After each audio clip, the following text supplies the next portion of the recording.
እዙይ ድምጽ ራዲዮ ኤረና ዕለታዊ ዜና ኣብ ኢትዮጵያ መንጎ ሰራዊት ፌደራልን ህወሓትን ኣብ ዝካየድ ዘሎ ኩናት ወተሃደራት ሶማል ከም ዝተሳተፉ ዘመልክት ጭብጢ የለን ክብል ኣብቲ ጉዳይ መጽናዕቲ ክካየድ ዝጸንሐ ጉጅለ ገሊጹ። መንግስቲ ኤርትራ ከሰልጥኖም ዝጸንሐ ወተሃደራት ናብ ትግራይ ዋፊሩ ዝብል ሓበሬታ ኣብ ማሕበራዊ መራኸቢታት ብሰፊሑ ክውረድ ድሕሪ ምጽናሕ ኣዴታቶም ሶማላውያን ተዓለምቲ መንግስቲ ምላሽ ክህበን ዝጠለብ ሰላማዊ ሰልፊ ምክያደን ዝዝከር እዩ።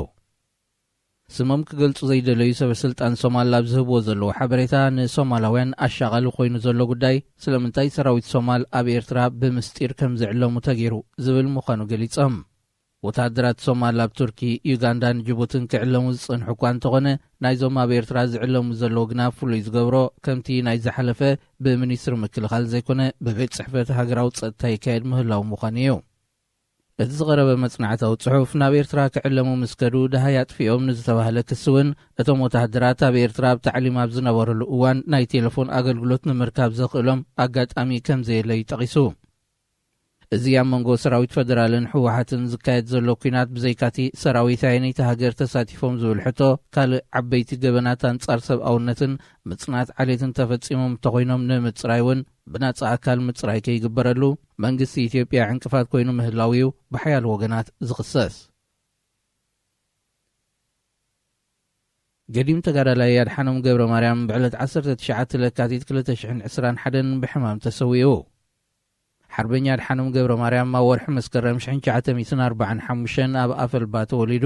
ዕድሚኡ ንትምህርቲ ምስ ኣኸለ ናይ መባእታ ቤት ትምህርቲ ኣፈልባ ናይ ማእከላይን ካልኣይን ደረጃ ድማ ኣብ ከተማ ደቀ ምሓረ ድሕሪ መከታተል ኣብ ኣዲስ ኣበባ ዝርከብ ቤት ትምህርቲ ሴንት ጆሴፍ ካልኣይ ደረጃ ትምህርቱ ዛዚሙ።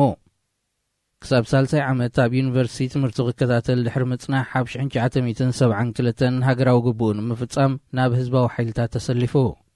ሓርበኛ ኣድሓኖም ኣብ ናይ ቃልሲ ህይወቱ ካብ ተራ ተጋዳላይ ክሳብ ኣዛዝን ኮሚሳርን ክፍለ ሰራዊት ኮይኑ ኣብ ተዋጋኢ ሰራዊት ብምስታፍ ጅግንነቱ ዘመስከረ መንባሩ ይግለጽ። ኣብ 1987 ካልኣይ ውድባዊ ጉባኤ ኣባል ማእከላይ ሽማግለ ኮይኑ ዝተመርጸ ሓርበኛ ኣድሓኖም ክፍሊ ንግዲ ንኽመርሕ ካብ ሰራዊት ድሕሪ ምስሓቢኡ ናጽነት ኤርትራ ረኪቡ። ድሕሪ ናጽነት ኣብ ዝተፈላለዩ መንግስታዊ ኣገልግሎታት ማለት ከም ቀዳማይ ኣኽባር ሕጊ ኣብ ማሕዳር ውራጃ ሰራየ ኣምባሳደር ኤርትራ ኣብ ሃገራት ስካንዲኔቪያን ናይጀርያን ከገልግል ድሕሪ ምጽናሕ ኣብ 2001 ትግባረ ቅዋምን ዴሞክራሲያዊ ምሕደራን ዝጸልብ ድምፂ ላዕለዎት ሓለፍቲ መንግስቲ ኣብ ዝተሰምዓሉ ክታሞም ቢሩ ዳግም ናብ ቃልሲ ንሓርነትን ክብርን ህዝቢ ኤርትራ ተሰሊፉ። ሓርበኛ ኣድሓኖም ገብረ ማርያም ንሃገሩን ህዝቡን ኩለንትንኡ ዝኸፈለ ጸላእቲ ህዝቡን ሃገሩን ዝኾኑ ባዕዳውያን ገዛእቲ ምስ ብጾቱ ኮይኑ ብትብዓት መኪቱ ዝሰዓረ ምሁርን ክኢላን ሕጊ ኣማሓዳሪ ዲፕሎማሰኛ ብሉጽ ጸሓፋይን ክሳብ መወዳእታ ድማ ተቓላሳይ ፍትሕን ዴሞክራስን ነይሩ። በዚ ኣጋጣሚ ሬድዮ ኤረና ንስድራ ቤት ሓርበኛ ኣድሓኖምን ፈተውትን ጽንዓት ይሃብኩም ትብል። ኢትዮጵያ ንደባዊ ወጥሪ ብዝምልከት ዝሃበቶ መግለጺ መስመሩ ዝሰሓተ እዩ ክትብል ሱዳን ገሊጻ። ሚኒስትሪ ጉዳያት ወጻኢ ሱዳን ብቐዳም 20 ለካቲት ኣብ ዘውፅኦ መግለጺ ሱዳን ንሳልሳይ ኣካል መሳርሒ ትኸውን ኣላ ክብል መንግስቲ ኢትዮጵያ ዝሃቦ መግለጺ ኣዝዩ ዘጉህዩ ኢልዎ።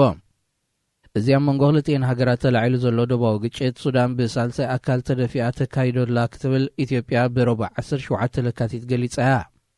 እንተኾነ ብወገን ካርቱም ዝውሃብ ዘሎ ምላሽ ሱዳን ናይ ዝኾነ ሳልሳይ ኣካል መሳርሒ ከም ዘይኮነት በንጻሩ ኸዓ ሰራዊት ኢትዮጵያ ዶብ ጥሒሱ ብዝኣተወሉ ናይ ነይቲ ሃገር ሰራዊት ሒዙ ከም ዝመጸ ኩላትና ንፈልጦ ጉዳይ እዩ ዝብል ከም ዝኾነ ወግዓዊ ልሳን መንግስቲ ሱዳን ጸብጺቡ። እቲ መንግስቲ ኢትዮጵያ ዝተዋሃበ መግለጺ ንታሪኻዊ ዝምድና ክልቲአን ሃገራት ዘናእስ ኣብ ርእሲ ምዃኑ ነቲ ተፈጢሩ ዘሎ ወጥሪ ዘጓህር እዩ ትብል እዩ መንግስቲ ሱዳን ምላሽ ዝህበሉ ዘሎ።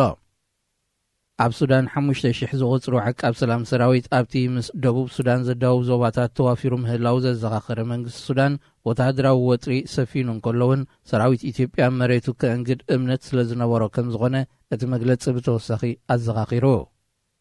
ካብ ዕለት ናብ ዕለት እናተጓሃረ ዝመጽእ ዘሎ ወተሃደራዊ ወጥሪ ሱዳንን ኢትዮጵያን ነቲ ሰላምን ምርግጋእን ተሓሪምዎ ዘሎ ዞባ ቀርኒ ኣፍሪቃ ናብ ሓድሽ ናይ ኩናት ዞባ ከይቅይሮ ስጋኣት ሓያል ወገናት ኮይኑ ኣሎ።